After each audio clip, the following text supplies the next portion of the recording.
What if money didn't need a bank to exist? What if you could send value to anyone, anywhere in the world, without asking permission from a central authority?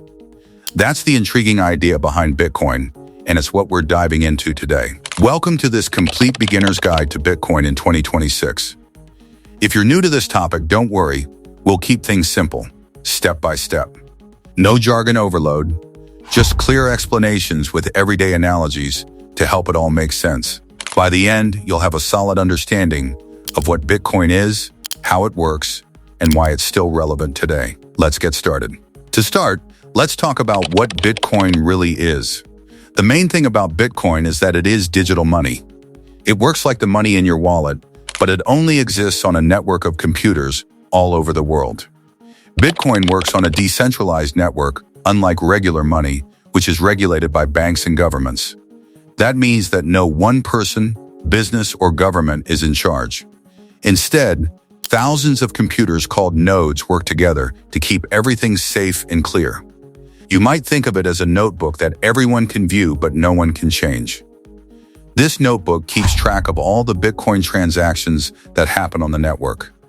Bitcoin is different because it is decentralized. Anyone with an internet connection can use it without having a mediator like a bank. Let's talk about Bitcoin's short history now. Someone or a group of people with the fake name Satoshi Nakamoto came up with Bitcoin. Satoshi produced a 9-page white paper in October 2008 that explained the idea for a peer-to-peer electronic cash system. This occurred during the global financial crisis when people didn't trust banks at all. The white paper talked about how to make digital money without having to rely on trusted third parties to stop problems like double spending, when someone tries to spend the same money twice. The Bitcoin network became operational in January 2009. Satoshi mined the first block, which was called the Genesis block. It had a newspaper headline that read, "Chancellor on brink of second bailout for banks." It was a subtle hint at the issues with the old way of doing things with money. Techies and early adopters utilized Bitcoin a lot in the first few years. It got bigger throughout time as more people mined, traded, and used it. By 2026, Bitcoin is a worldwide phenomenon with people, businesses, and even some governments holding it as part of their reserves. Let's talk about how it works in simple terms without going too technical. The blockchain is what makes Bitcoin work. Think of a chain of digital blocks, each one like a page in a ledger. A new block is added to the chain about every 10 minutes. A list of transactions or recordings of Bitcoin being sent from one person to another is in each block. A digital wallet is essentially an app on your phone or computer that you use to send Bitcoin. People can give you Bitcoin to your wallet's public address, which is like an email address. But you need a private key, which is like a secret password that certifies it's yours, to spend it. People on the network may see transactions, and computers called miners check them. Miners are special nodes that try to solve a difficult arithmetic problem. The first person to solve it gets to add the new block to the blockchain and gets new Bitcoin as a reward. This is how new Bitcoin comes into circulation. Adding blocks takes a lot of work and energy, which is why this procedure, termed proof of work, keeps the network safe. You have to exhibit your labor to win, like in a lottery. Adding a block is very hard to change since cryptography binds each block to the one before it, making the complete chain impossible to change. What was the reason for making Bitcoin? It goes back to the financial catastrophe of 2008. Taxpayers had to bail out banks because they had taken big risks. People lost faith in the system when they realized how centralized power might cause problems.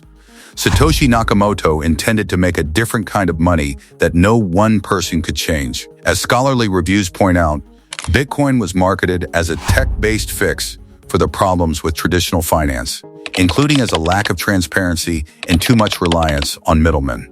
It wanted to give people power by letting them have direct control over their money, without banks having to handle transactions or governments having to make money. One thing that makes Bitcoin different is that there is a limit on how much of it can be made. There will only ever be 21 million Bitcoin. The code has this built in, and no one can change it without the network's agreement. As of 2026, roughly 19.6 million have been mined. The rest will be released slowly until around 2140. Mining rewards produce new Bitcoin, but every 4 years, the payout is cut in half in an event called the halving. It's like a built-in way to make things scarce. What is the difference between Bitcoin and banks? In traditional banking, your money is kept in one place, transactions are checked, and accounts can be frozen or fees can be charged. Your money could be at risk if the bank collapses, but many places have protections, like insurance. Bitcoin is decentralized, which means that the network checks transactions as a group. Thus, there is no one point of failure. You are in charge of your own wallet, but it also means you are responsible for keeping it safe.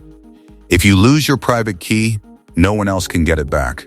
Banks are convenient because they make it easy to get loans and pay interest on deposits, but you have to trust them. Bitcoin values independence and being able to be used anywhere in the world. Anyone may use it without having to show ID or cross borders.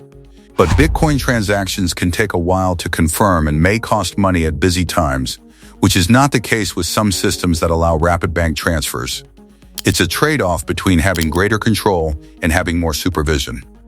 Some people also think that Bitcoin is just a bubble and doesn't have any actual worth. But Bitcoin's network effects, security, and usefulness as a way to send money across borders are what give it value.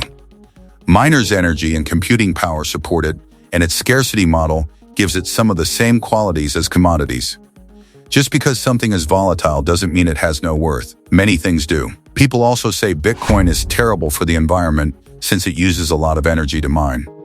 Mining does use a lot of electricity like some countries do, but most of it comes from renewable sources, and the network encourages people to utilize energy wisely. Research shows that it's not as bad as people sometimes say, and new technologies are making it less harmful. Another fallacy is that better technology will take the place of Bitcoin.